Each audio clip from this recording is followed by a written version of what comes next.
اما بعد ناظرین کرام، رمضان کے دروس میں ایک بار پھر میں حاضر ہوں۔ آج کے درس کا موضوع ہے کہ وتر کی دعا ہم رکوع سے پہلے پڑھیں گے یا پھر رکوع کے بعد پڑھیں گے۔ چونکہ آج کل ہم اور آپ گھروں کے اندر نماز پڑھ رہے ہیں تو لوگ شک اور شبہ کے شکار ہیں۔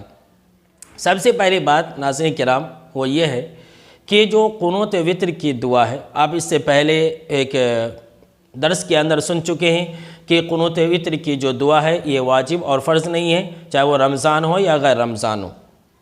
یہاں پر آج کے درس میں ہم آپ کو جو وتر کی دعا کا مقام ہے وہ بتلائیں گے۔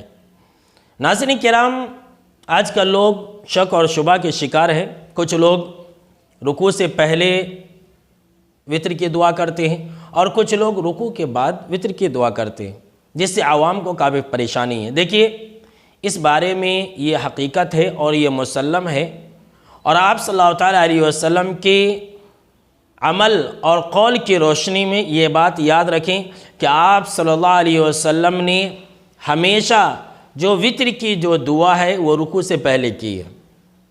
جیسا کہ ابی بن کعب رضی اللہ تعالیٰ عنہ بھی کہتے ہیں کہ آپ صلی اللہ تعالیٰ علیہ وسلم جو وتر کی دعا ہے وہ رکوع سے پہلے کرتے تھے۔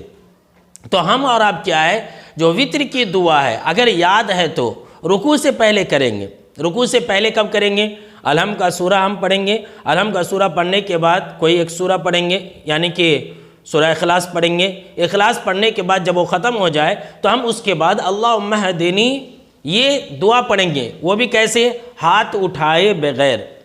قنوت وتر میں آپ صلی اللہ تعالیٰ علیہ وسلم سے رکوع سے پہلے دعا پڑھنا ثابت ہے، اور قنوت وتر میں آپ صلی اللہ تعالیٰ علیہ وسلم سے ہاتھ اٹھانا یہ ثابت نہیں ہے۔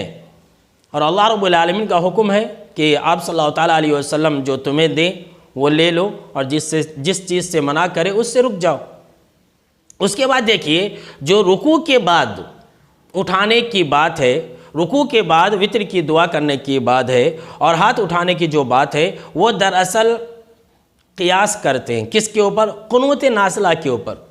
قنوت نازلہ یہ کون سی دعا ہے؟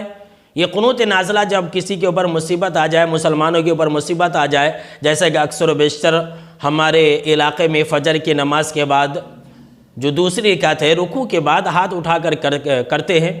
اسی طرح سے کچھ دن پہلے جب NRC CAB کا جب معاملہ تھا تو ہم نے اور آپ نے مسلسل کئی مہینوں تک قنوت نازلہ کا اہتمام کیا تھا۔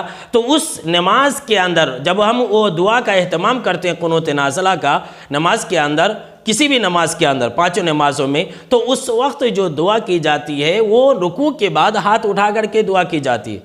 تو بہت سارے لوگوں نے ایسا کیا کہ اس کو بھی ایک اور اس کو، یعنی قنوت وتر کو، یہ دونوں کو ایک کر دیا اور کہا کہ اس میں اٹھا سکتے ہیں تو اس میں اٹھا سکتے ہیں، اس میں جب رکوع کے بعد دعا کر سکتے ہیں تو قنوت وتر میں بھی رکوع کے بعد دعا کر سکتے ہیں۔ حالانکہ ایسی بات نہیں ہے میرے دوستو، وہ ایک الگ چیز ہے اور یہ ایک الگ چیز ہے۔ لہٰذا ہم اور آپ یاد رکھیں کہ قنوت وتر کی جو دعا ہے وہ رکوع سے پہلے ہے، اور ہاتھ اٹھائے بغیر، ہاتھ بھی اٹھانا یہ آپ صلی اللہ تعالیٰ علیہ وسلم سے ثابت نہیں ہے۔ ہاں، بعض آثار ملتی ہیں، لیکن جب آپ صلی اللہ تعالیٰ علیہ وسلم سے ثابت نہیں تو ہمیں اس پر عمل کرنے کی اتنی سخت ضرورت نہیں ہے۔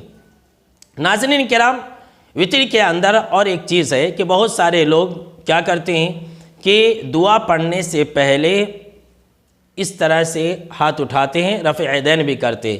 یہ بھی طریقہ غلط ہے۔